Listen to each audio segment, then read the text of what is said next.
Right, what I'm going to attempt to do for the first part this evening is to enthuse you about Bonnie and Clyde, both the original people and the musical.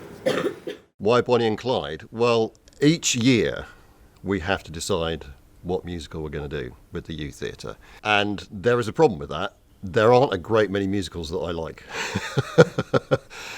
And so each year we go through this process of going, what the hell are we going to do next year for the musical? I was trawling through the list of available musicals with MTI, who probably have the largest selection, and I saw Bonnie and Clyde amongst the list of titles.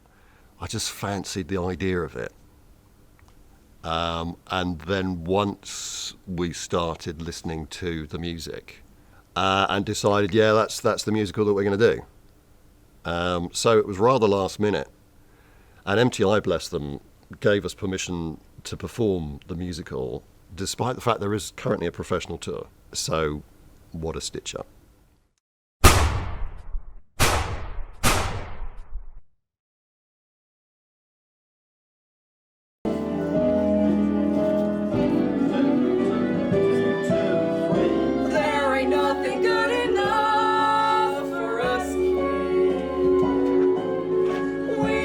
What we are gonna get. This world should be glorified. It'll be a bumpy ride. Thanks to Bonnie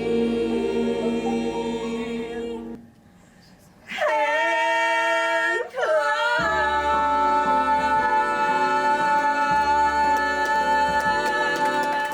Clyde. My name is Letty Hazelton and I played the role of Bonnie Parker. I am Lucas Duncan and I played Clyde Barrow. Literally from pre-auditions, my dream for this musical was to play Clyde Barrow. And lo and behold, I got the... Am I allowed to swear? Yeah. I got the f***ing role. And I was so excited. Yeah, I really wanted to play Bonnie, and I couldn't have imagined it with anyone else as my Clyde. It was the way it had to be. I feel like sometimes you can get female characters who are quite two-dimensional, but she had a lot of power and she was really cool. Hi, I'm Mads McClements and I played Blanche Barrow. Initially I auditioned for Bonnie, so I guess in a way like my hopes were set on it because I'd learnt all the songs and we did the rehearsal and the like mini scene and stuff, and I was like pretty happy with that. I remember I was on a plane to Florida and I got off the plane and Alex had messaged me with like the results of the casting, and I remember he was like, you got Blanche and I got Buck, and I was like, oh man. I remember being like, oh damn, like we didn't get cast as like the primary people, but honestly the more I actually like A, read about Blanche, and B, like the more I got comfortable and familiar with her character, I actually was like, oh, hang on a minute, I actually love this character.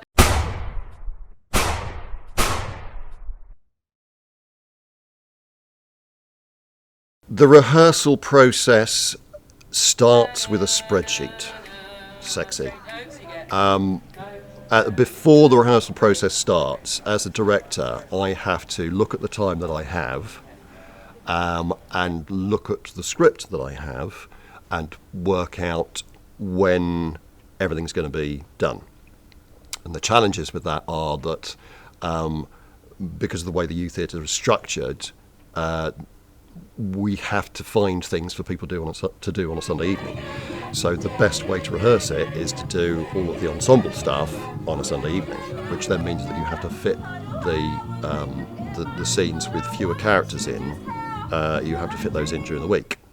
It's unusual for me to come to a blocking rehearsal with a preconceived idea of what I want. And the more I direct, the more I veer away from that, and the more I try and be spontaneous with the direction, and also let the actors do their stuff.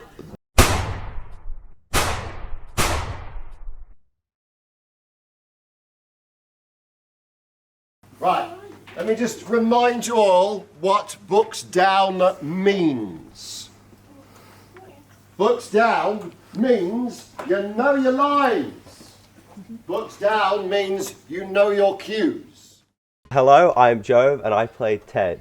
What was the most valuable thing I learned? Probably singing. Going into the show, I hadn't really thought about my voice more than just, oh, I'll sing. But this definitely, I had to learn how to sing my song, and that's the biggest thing. Because having to do the vocal warm-ups and everything took up so much time, but it was worth it. It was really worth it.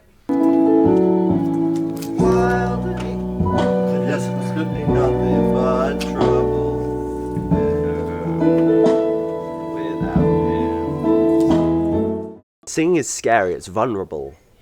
And so when you have to do that to someone with the express purpose of them acting upon it, it's scary because you think, oh, I'm going to go wrong. But the person's there to help. But it's just not that high. You just have to go for it. All I want to do is save her. You can throw it away. It's just up there, right? It's not high, but it's just all I want to do. 3, 4. All I want to do is save. Yeah. All I want to do is save her. That is all that matters now.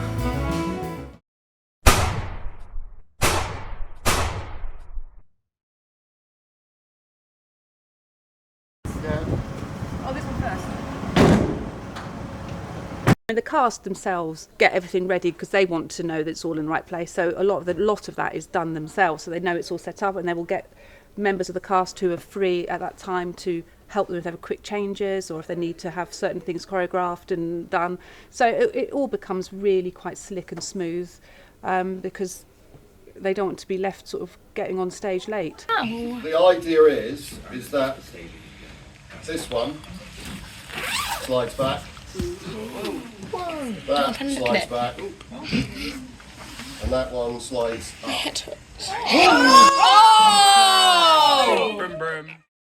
Our set's very similar to the Broadway version, but the thing about Bonnie and Clyde is it's full of scenes that are 1 or 2 pages long. One of the biggest challenges for amateur theatre is staging and scene changes, and particularly in a theatre like the Rhoda McGaw, which is a lovely theatre, but you can't fly any scenery in or out. So you have to get a bit inventive with your staging. And the set that we ended up with gave us essentially, if you divide the front of the stage into 2 and light those as 2 separate areas, which we did from time to time, you've got 2 areas at the front and then 3 areas along the back of the stage. So you've got a total of 5 different areas, and you can then light them, reveal them in different ways to create different shapes. And so you've got things like the car, which you have the challenge of moving that. So if you then choose not to put it on wheels, on casters, as we did, it then has to be physically lifted into place.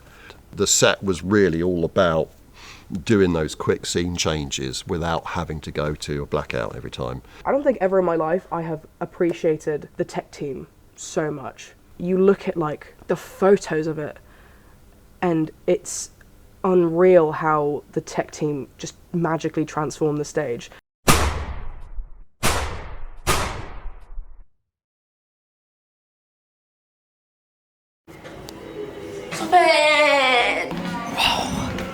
Look what you've done. I hope not a legs. That's Jove.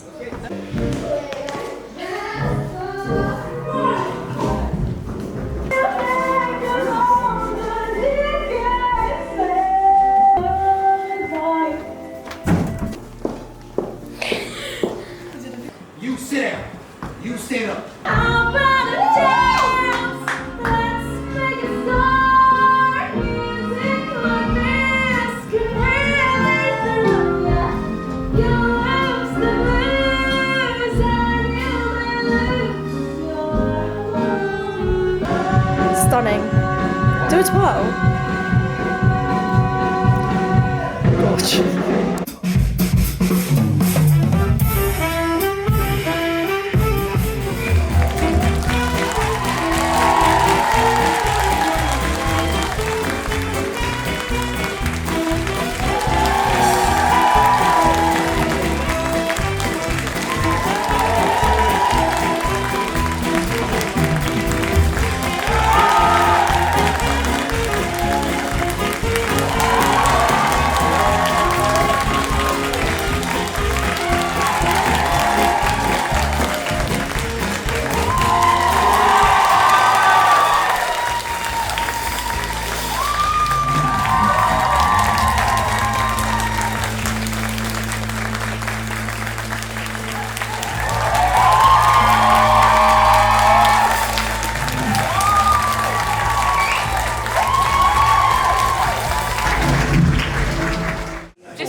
amazing voices.